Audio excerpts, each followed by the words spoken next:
이 방송을 시청하시는 시청자 여러분 안녕하십니까? 강중현 목사입니다. 이번 시간에는 요한계시록 제6강 시간입니다. 저와 여러분들은 이 요한계시록을 원문으로 구조 분석하여서 같이 공부하고 있습니다. 지금 저와 여러분들은 요한계시록 전체 중에서 들어가는 말이 1장 1절에서 8절까지인데 지금 지난 시간까지 5강까지 해서 7절까지 같이 공부를 마쳤습니다. 이번 시간에는 1장 8절 마지막 부분하고 이제 요한계시록 서론이 1장 9절에서 3장 22절까지죠. 이제 서론 부분 들어가도록 하겠습니다. 그러면 이제 8절 부분을 먼저 보도록 하겠습니다. 자, 8절 부분 먼저 보겠습니다. 자, 8절 부분은 주 하나님이 말씀하시는데 주 하나님 말씀하시는데 무엇을 말씀하시는가? 자, 하나님이 자신에 대해서 나는 알파와 오메가라고 말씀하시는 것입니다. 자, 하나님이 자신을 소개하실 때 나는 알파다, 나는 오메가다 라고 하나님이 자신을 소개하고 있습니다. 자, 우리가 이제 로마 카톨릭의 그 성당들을 보면은 이 알파 그 다음에 오메가 이렇게 표징으로 이것이 로마 카톨릭의 성당이다라는 그런 표징으로 이 알파와 오메가를 사용을 하는데 그들이 그렇게 사용하는 근거도 바로 이 하나님께서 자신을 가르쳐서 내가 누구냐? 나는 알파와 오메가라고 자신을 소개하셨기 때문에 그렇게 그들이 로마 성당을 그렇게 표현하고 있는 것입니다. 자, 그런데 그 하나님을 또 이제 자신을 또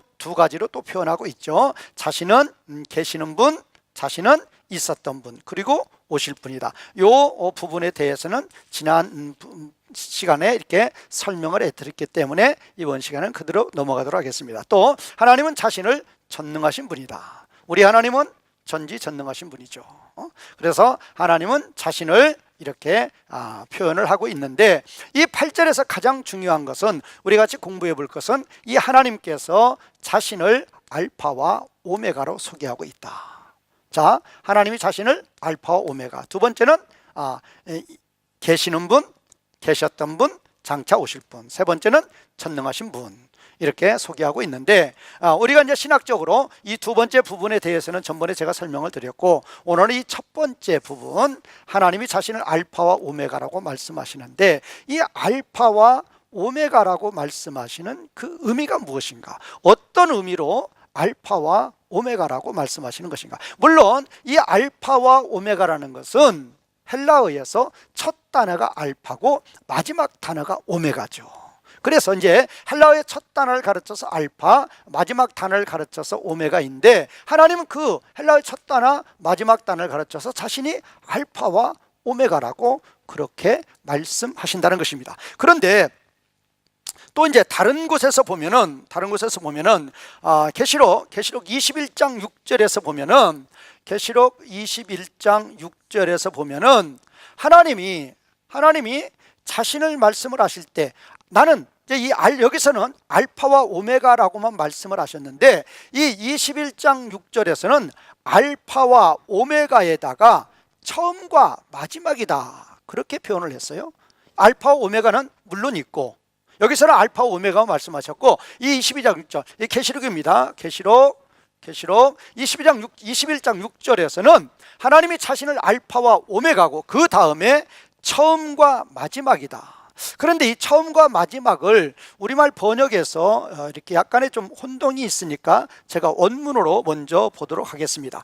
이제 21장 6절에서 우리말 번역이 처음과 마지막이라고 했어요. 우리말 번역이 알파와 오메가는 있고 그 다음에 처음과 마지막이라고 했는데 이 처음과 마지막을 헬라어로 보면 이 처음이 해 아르케입니다. 해 아르케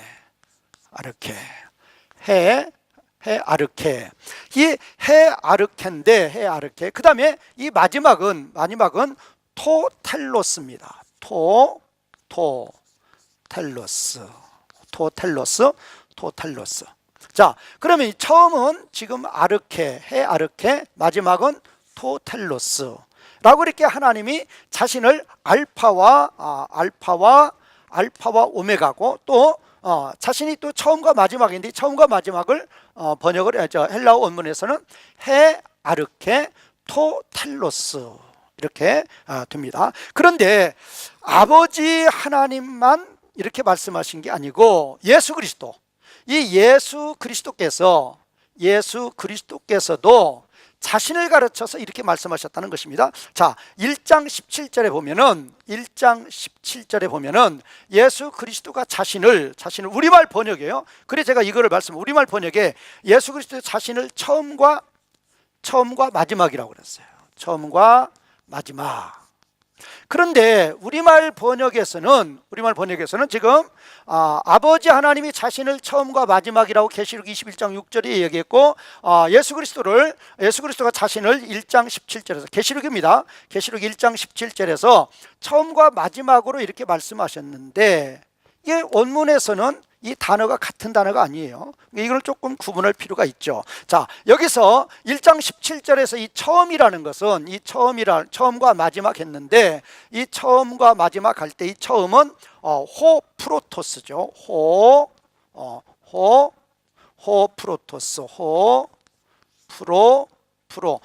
프로토스인데 호 프로토스라고 그랬고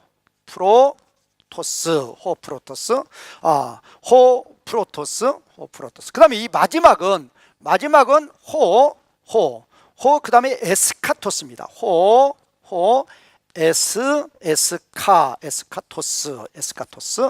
에스카토스 이렇게죠.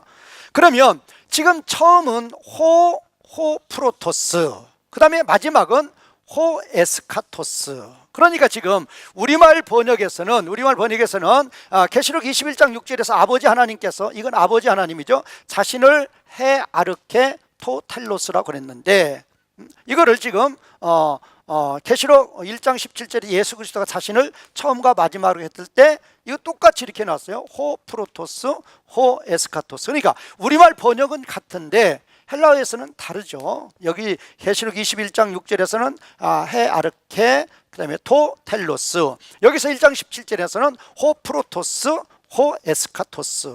그런데 이제 계시록 1장 17절에도 이렇게 되어 있고 그 다음에 2장 8절에서도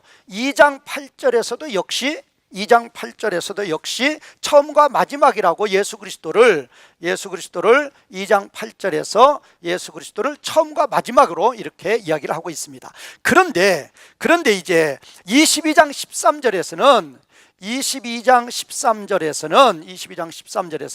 예수 그리스도를 가르쳐서 세 가지로 이야기를 하고 있어요. 세 가지로. 이제 처음은 이제 알파와 오메가다 그렇게 말씀하시고, 두 번째는 처음과 마지막, 이 처음과 마지막이죠. 1장 17절에 나와 있는 처음과, 여기에 처음과 마지막이 아니라 1장 17절과 2장 8절에 나와 있는 1장 17절과 2장 8절에 나와 있는 이 지금 프로토스, 이거죠. 요거를 지금 말하고 있고, 그 다음에 세 번째가 바로 이제 이 우리말 번역에서는 시작과 끝이라고 번역을 했어요. 시작과 끝이라고 번역을 했는데 이 시작과 끝이라는 이것이 바로 뭘로 되어 있느냐? 요게 바로 요거로 되어 있어요. 요걸로. 그러니까 지금 우리말 번역상에 약간 혼동이 있어서 좀 이렇게 정리할 필요가 있죠. 자, 아버지 하나님께서 자신을 1장 8절에서 뭐라고 표현했어요? 알파와 오메가다. 그런데 21장 6절에서는 아버지 하나님께서 자신을 헤 아르케 토 텔로스예요. 그런데 이 헤 아르케 토 텔로스가 이렇게 했는데 우리말 번역은 처음과 마지막이라고 했어요. 그런데 이 예수 그리스도도 자신을 1장 17절에서 처음과 마지막이다, 2장 8절에서 처음과 마지막이라고 이렇게 우리말 번역이 됐는데 거기 처음과 마지막은 호 프로토스, 호 에스카토스예요. 그러니까 이 프로토스, 이 에스카토스를 차라리 처음과 마지막으로 번역하는 게 좋고 지금 우리말 번역의 21장 6절에서 이 처음과 마지막은 지금 예수 그리스도를 22장 13절에서 세 가지로 표현했다고 그랬죠. 알파와 오메가. 1장 17절, 2장 8절에 나와 있는 처음과 마지막엔 호 프로토스, 호 에스카토스 이렇게 표현했죠. 그 다음에 이제 세 번째로 시작과 끝이라고 이렇게 번역을 했는데 차라리 이 헤 아르케 토텔로스를 시작과 끝으로 번역하는 것이 의미가 좋습니다.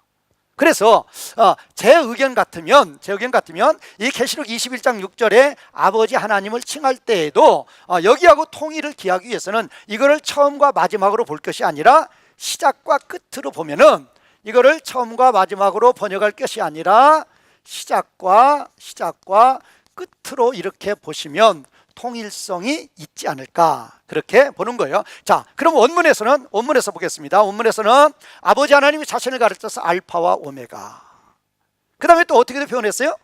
아르케텔로스. 이 아르케텔로스는 어떻게 번역하자고요? 시작과 끝으로 번역을 하면 예수 그리스도를 칭하는 것과 같이 통일이 되니까 설명하기가 좋다는 것입니다. 자, 아버지 하나님께 자신을 알파와 오메가, 또 아르케텔로스는 시작과 끝이다. 시작이고 끝이다. 자, 그러면 아버지 하나님만 이렇게 말씀하시는 게 아니라 예수 그리스도도 자신을 세 군데에서 예수님 말씀하시는데 1장 17절과 2장 8절에서 처음과 마지막이라고 그랬죠. 이 처음과 마지막은 호 프로토스, 호 에스카토스예요.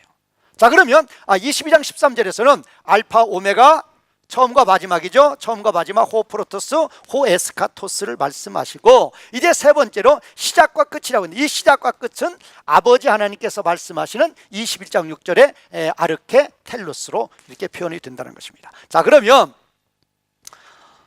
예수 그리스도나 아버지 하나님이나 나와 아버지는 하나라고 그랬으니까, 한 분이라고 그랬으니까, 자, 하나님께서 자신을 호칭을 하실 때 지금 몇 가지로 호칭하고 있는가, 그걸 보자고요. 자, 하나님이 자신을 호칭하고 있을 때 첫 번째 뭡니까? 알파와 오메가로 호칭하고 있습니다. 알파와 오메가. 자, 알파 오메가로 호칭하고 있고, 두 번째는 뭘로 표현하고 있어요? 아르케텔로스로 표현하고. 이 아르케텔로스는, 아르케는 시작이요, 텔로스는 끝이죠. 그 다음에 세 번째는 뭐예요? 처음, 프로토스, 마지막, 에스카토스. 이 프로토스는 처음이고, 그 다음에 에스카토스는 마지막이죠. 자, 그러면 하나님께서 자신을 표현하실 때 어떤 때는 알파로, 어떤 때는 알파 오메가로, 어떤 때는 뭐예요? 아르케텔로스, 어떤 때는 프로토스, 에스카토스. 우리말 번역은 뭐죠? 알파 오메가, 그 다음에 처음과 마지막, 그 다음에 시작과 끝, 이렇게 볼 수 있다는 것입니다. 자, 그러면 이렇게 복잡한 것 같아도 뭐 간단하죠. 뭐가 간단하죠? 이 알파와 아르케, 알파 시작이 같은 의미죠. 또 알파 아르케, 이 시작하고 또 뭐가 같은 거죠? 프로토스 같은 거죠. 알파 시작, 그 다음에 처음, 같은 의미입니다. 그 다음에 오메가가 뭐예요? 오메가 끝입니다. 텔로스, 그 다음에 마지막 에스카토스, 같은 의미입니다. 자, 그래서 우리는 이제 용어를 조금 정리할 필요가 있죠. 용어를 정리할 필요가 있습니다. 자, 그러면 이 알파하고 같은 것이, 자, 우리말 번역을 봤을 때 알파하고 같은 것이 처음이다. 자, 알파하고 같은 것이 뭐다? 처음이고, 처음. 그 다음에 또 뭐라고 그랬죠? 시작이다. 이렇게 볼 수도 있고, 그 다음에 오메가죠. 오메가하고 같은 것은 처음과 마지막. 그 다음에 이제 또 뭐가 같다고 그랬죠? 시작과 끝. 이게 다 같은 의미라 그 말입니다. 자, 그러면 왜 하나님은 자신을 알파와 오메가로, 처음과 마지막으로, 시작과 끝으로 말씀하시느냐 그 말입니다. 이 중요한 의미의 신학적으로. 자, 그래서 이거를 설명을 드리면, 이 알파라는 것은 창세기 1장 1절의 의미를 포함하고 있는 것이고, 이 오메가라는 것은 계시록 21장 1절을 포함하고 있다는 것입니다. 자, 그러면 창세기 1장 1절에 뭐가 포함되어 있는데 하나님을 가르쳐서 이렇게 표현하시느냐 그 말이에요. 계시록 21장 1절에 뭐가 있기에 하나님을 가르쳐서 이렇게 표현하시느냐 그 말이에요. 자, 창세기 1장 1절에 성경의 첫 단어니까, 첫 단어죠. 창세기 1장 1절이 7단어로 구성되어 있습니다. 창세기 1장 2절은 14 히브리어 단어로 구성되어 있어요. 이것도 참 의미가 큰 거예요. 칠수는 하나님의 수죠. 그래서 하나님은 창세기 1장 1절을 기록을 할 때 하나님의 수인 칠수로 단어를 맞춥니다. 그 칠수 중에서 첫 번째 단어가 베레시트예요. 그 베레시트를 우리말 번역에서는 태초로 봤는데 조금 미흡한 번역이죠. 영어 성경은 모든 영어 성경에서 in the beginning, 영어 성경은 모든 영어 성경에서 in the beginning으로 보고 있죠. in the beginning. 자, 그러면 이 영어 성경에서 in the beginning으로 보는 이유가 뭔가? 자, 원문의 단어가 이건 영어 성경은 원문의 단어대로 그대로 해놓은 거예요. 원문의 단어가 바로 베레시트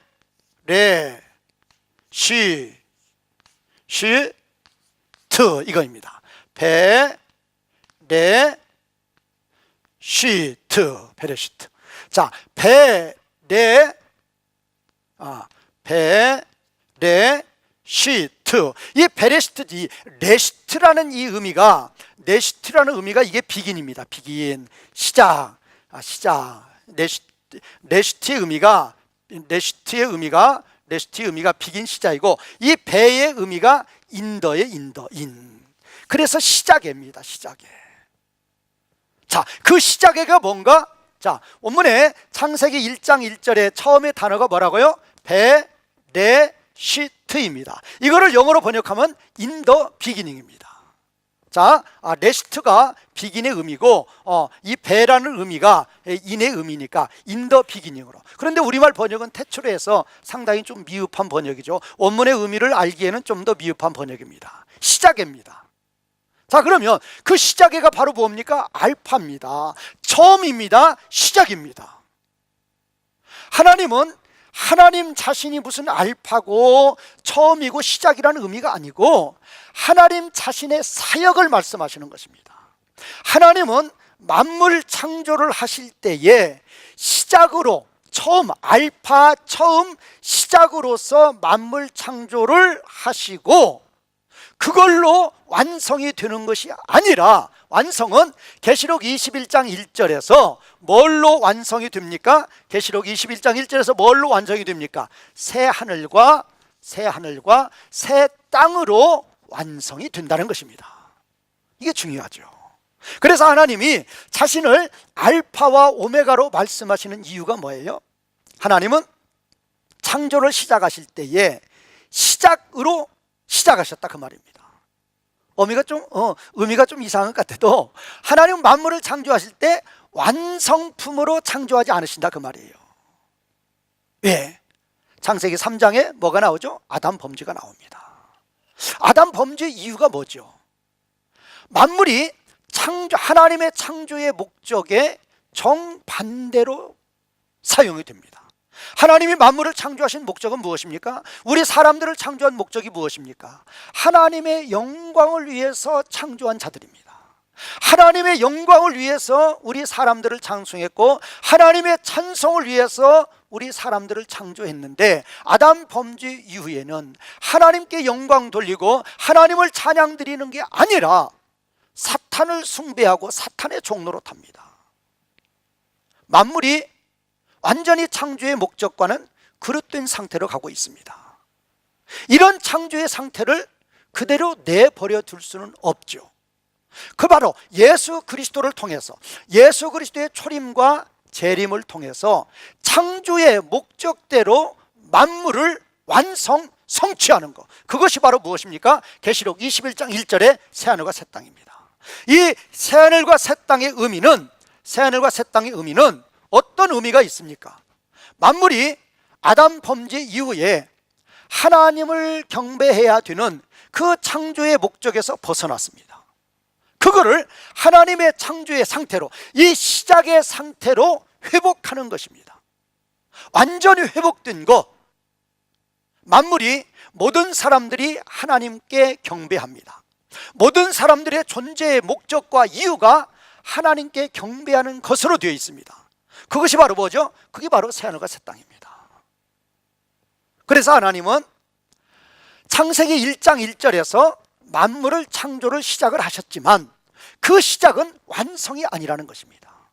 그 만물 창조의 완성 성취는 비로소 계시록 21장 1절에 가서 새하늘과 새 땅으로 말미암아, 새하늘과 새 땅이 되었을 때에는 뭡니까? 사탄의 모든 세력들이 다 지옥 심판에 던져진 상태입니다. 그러면 이 땅에 남아있는 모든 사람들은 무엇입니까? 물이 바다를 덮음과 같이 여호와를 아는 지식이 이 땅에 충만하여서 모든 이 땅의 사람들이 하나님께 경배를 드리는 것입니다. 창조의 목적대로 되는 것입니다. 바로 창조의 하나님이 만물을 창조하신 목적이 완성이 되는 것입니다. 그 완성이 된 상태를 가르쳐서 오메가다, 마지막이다, 끝이라고 말씀하시는 것입니다. 그러니까 이 하나님이 자신을 알파와 오메가로 말씀하시고, 여기만 말씀하시는 게 아니죠. 21장 6절에서 또 예수 그리스도도 자신을 세 번이나 1장 17절, 2장 8절, 22장 13절에서 세 번이나 자신을 알파와 오메가다, 처음과 마지막이다, 시작과 끝이라고 이렇게 반복해서 말씀하시는 이유가 어디가 있는가? 하나님의 창조 사역이 이만큼 중요하다는 것입니다. 자, 창세기 1장 1절에서 하나님은 베레시트로 시작으로 만물 창조를 시작하시고, 그 시작이 완성이 아니고 그 완성은 비로소 계시록 21장 1절에 가서 완성이 되는데, 어떻게 완성이 되느냐? 바로 예수 그리스도의 초림과 예수 그리스도의 재림, 예수 그리스도의 초림과 예수 그리스도의 재림을 통해서 바로 사탄의 모든 세력들을 어떻게 심판하죠? 7 심판하죠. 사탄의 모든 세력들을 7 심판을 통해서 완전히 심판하시고, 이제 이 땅에는 온전히 하나님께 경배만 올리는 그런 사람들로 충만하게 되는 때, 그게 바로 새하늘과 새 땅이죠. 그럴 때 하나님은 바로 그것이 만물 창조의 완성이 된다는 것입니다. 그래서 하나님은 자신을 알파와 오메가로 그렇게 말씀하신 것이다, 그 말입니다. 이제 8절을 마쳤습니다. 이 8절이 마치는 것은 이제 계시록 전체 구조를 볼 때 1장 1절에서 8절까지가 들어가는 말이죠. 그 다음에 이제 1장 9절에서 3장 22절까지가 서론입니다. 그래서 저희는 지금 이제 서론을 들어가고 있는 것입니다. 먼저 이제 1장 9절 보겠습니다. 그런데 이 서론을 볼 때에 자, 1장 9절에서 1장 20절까지 이렇게 볼 수가 있고, 그 다음에 2장 1절에서 3장 22절까지 이렇게 볼 수가 있습니다. 자, 그러면 이 1장에서도 9절에서 11절, 그 다음에 12절에서 20절 이렇게 나눌 수 있죠. 이 9절에 11절은 바로 이 글을 기록하고 있는 사도 요한에 대해서, 자신이 어떤 자인가에 대해서 소개하고 있죠. 그 다음에 이제 12절에서 20절은 예수 그리스도에 대해서 소개하고 있습니다. 자, 이 예수 그리스도는 누구입니까?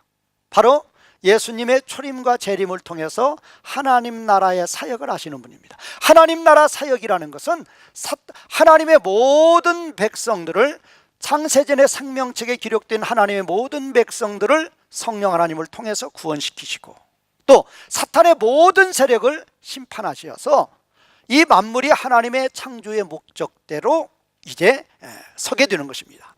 그런 사역을 하실 예수 그리스도는 어떤 분인가 가 나와 있죠. 그 다음에 이제 2장 1절에 3장 22절은 이제 7 교회에 대해서 나왔죠.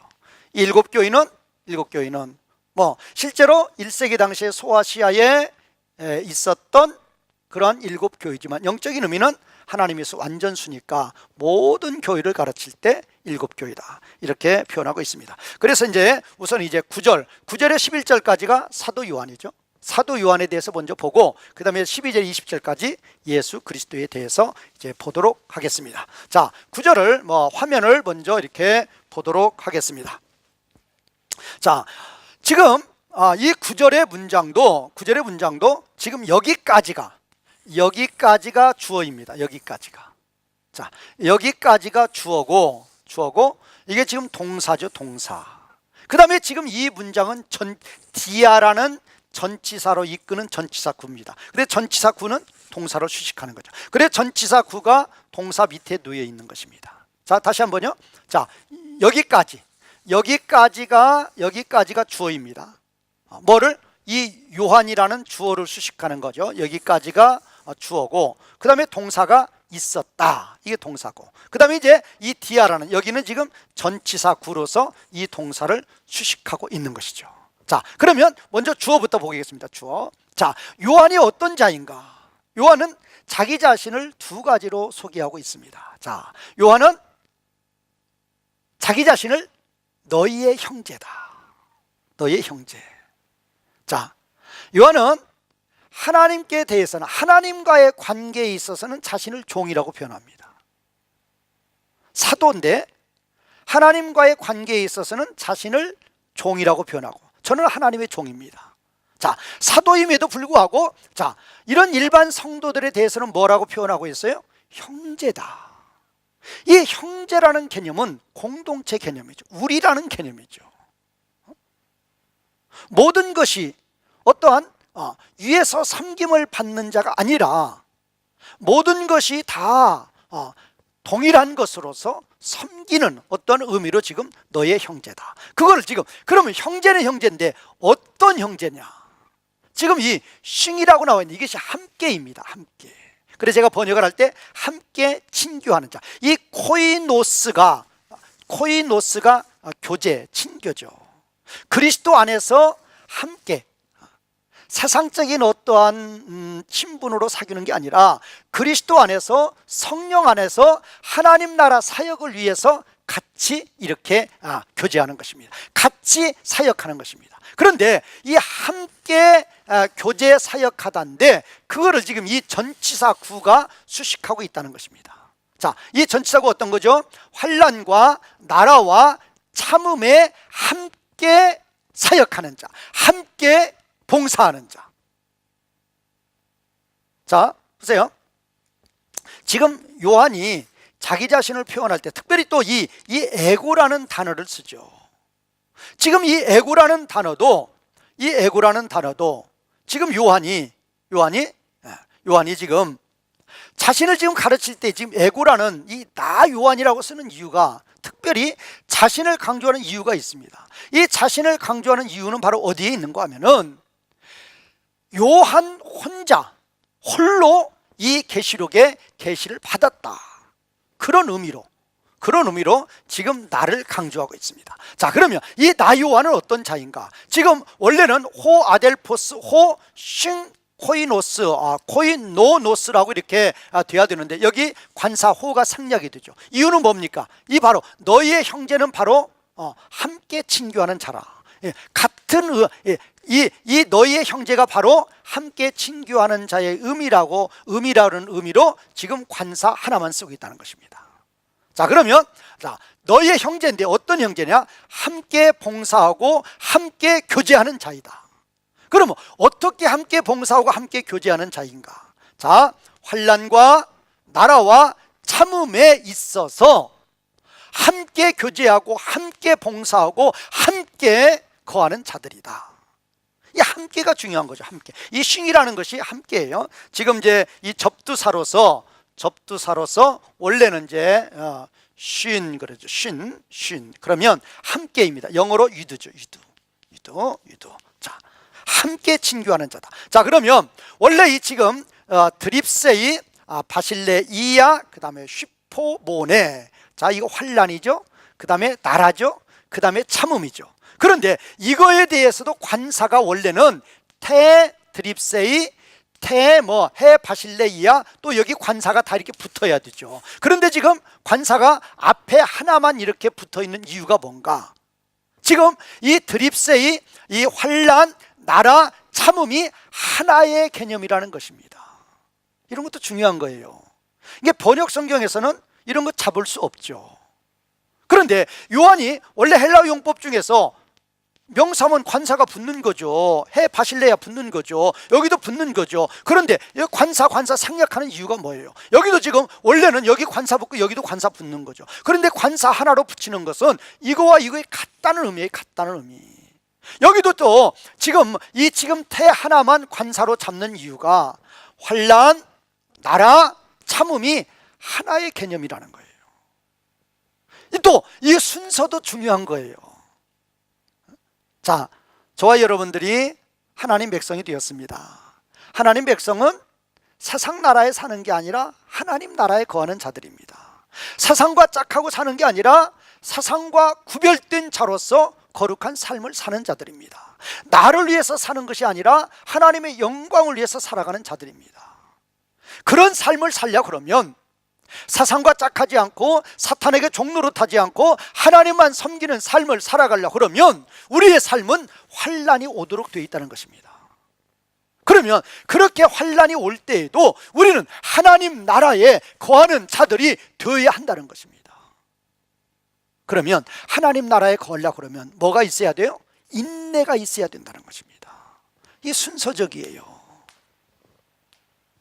하나님 백성으로서 거룩한 삶을 살아가려고 그러면 반드시 환난이 오는 것이고, 그 환난 가운데에서도 우리는 반드시 환난이 온다고 해서 세상 나라로 가는 것이 아니고, 환난이 온다 할지라도 하나님 나라에 거하는 자들이 되어야 되고, 하나님 나라에 거하는 자들이 되려고 그러면 참고 견디는 인내가 있어야 된다는 그 말입니다. 바울, 이 지금 사도 요한은 여기에 이 환난과 이 나라와 이 참음에 함께 봉사하는 자, 함께 사역하는 자라는 것입니다.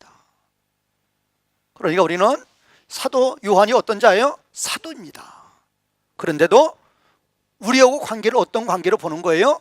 형제라고 봅니다. 자기 사도라고 그래갖고 대접만 받고 편히 가서 사는 자가 아니라 형제들과 함께 환난과 나라와 참음에 함께 참여하며 사역하는 자라는 것이다. 우리는 이런 것들을 본받을 필요가 있는 거죠. 자, 이게 바로 주어에 대한 설명입니다. 요한에 대한 설명. 그러면 이런 요한이 어디에 있었어요? 파트모라고 불려지는 그런 섬에 있었다는 것입니다. 이 파트모라는 이 섬은 무인도라고 일컬죠.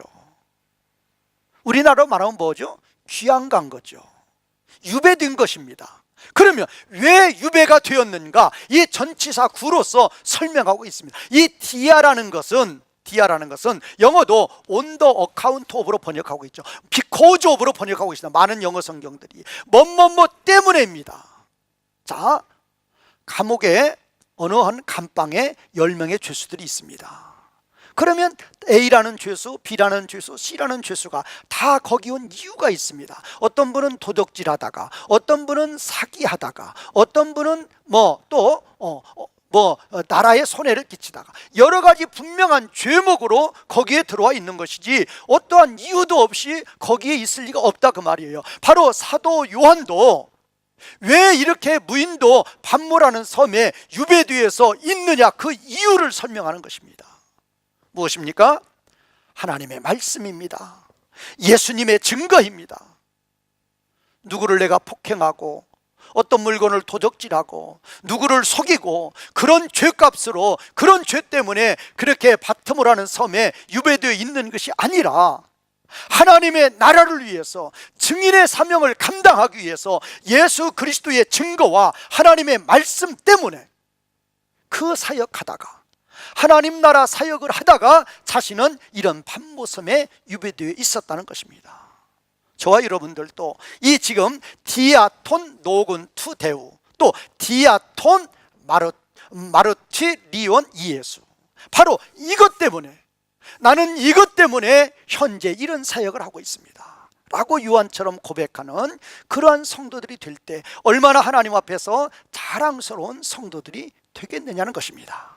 자, 이제 9절을 마치고 이제 10절 보도록 하겠습니다. 10절. 자, 그러면 지금 이 요한이 이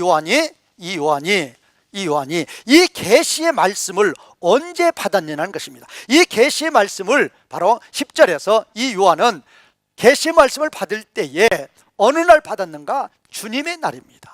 이 주님의 날은 지금으로 말하면 이 주일날이죠. 주님의 날에 성령 안에서, 성령 충만한 가운데에서 지금 이 요한은 이 계시의 말씀을 받고 있는 것입니다. 자, 주님의 날에 이 계시를 주시는 것도 의미가 있는 것이죠. 예수님이 부활하신 날이 어떤 날이죠? 바로 이 주일날이죠. 이 주일은 어떤 날이죠? 이 한 주간의 첫날입니다. 자, 예수님께서 바로 이 주일에 부활하시는 이유, 자, 우리가 한 주를 살면서 첫날부터 우리에게 안식을 누릴 수 있도록 하시는 거죠. 자, 이 주님의 날에 성령 충만한 가운데에서 이 사도 요한이 있었습니다. 왜 성령 충만합니까? 우리 9절에서 설명을 했죠. 왜 pat모라는 그 섬에 왜 유배되어 있는 이유가 무엇입니까? 하나님이 맡겨주신 사명을 충실하게 신실하게 감당을 하다가 그것 때문에 pat모라는 섬에 유배가 되어 있었기 때문에 바로 사도 요한은 성령 충만이 성령님이 충만하게 임해 있었다는 것입니다. 그런 가운데에서 바로 이 계시의 말씀을 받고 있다는 것입니다. 그럴 때 이 요한은 나팔 소리 같은 그 음성을 들었다고 그랬습니다. 자, 이 나팔 왜 나팔 소리라고 표현을 했을까요? 구약에서도 자, 전쟁에 이렇게 나갈 때 또 전쟁에서 공격할 때 이 나팔을 이렇게 불었죠. 그렇게 이 나팔을 전쟁에 공격하고 또 이렇게 전쟁에서 이렇게 출정하고 할 때 이 나팔을 불었던 이유가 무엇입니까? 이 나팔 소리는 가장 분명한 소리입니다. 아주 큰 소리입니다. 아주 또렷한 소리입니다.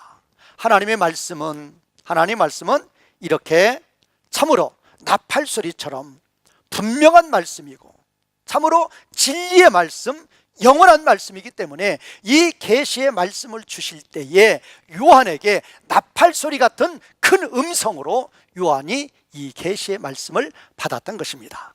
오늘은 여기까지 우리 같이 공부하겠습니다. 이제까지 시청하여 주신 시청자 여러분 감사합니다.